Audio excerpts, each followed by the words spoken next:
बिस्मिल्लाहिर्रहमानिर्रहीम। अस्सलामु अलैकुम दोस्तों, मेरा नाम महमूद सादिक है।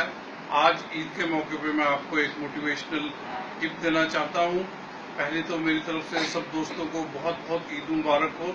ईद के दिन बहुत इंजॉय कीजिए, अपनी फैमिली के साथ दिन गुजारिए।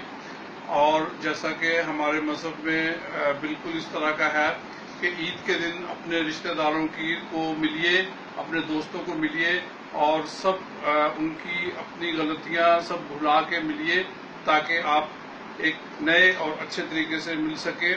और जहां पे ये बात का रिश्तेदारों के लिए है, वहां आप इस बात को थोड़ा सा और आगे लेके जाएं।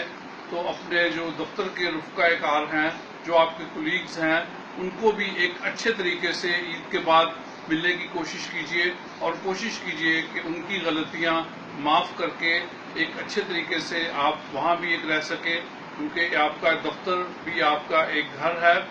और जिसे आपने ये नोट किया होगा कि जैसे ही दफ्तरों में कसक रहती है, लोग आपस में एक दूसरों की गलतियां माफ़ नहीं करते, तो उनकी अपनी तरक्की, उनके दोस्तों की तरक्की और उनके दफ्तर की तरक्की वो रुकी रहती है।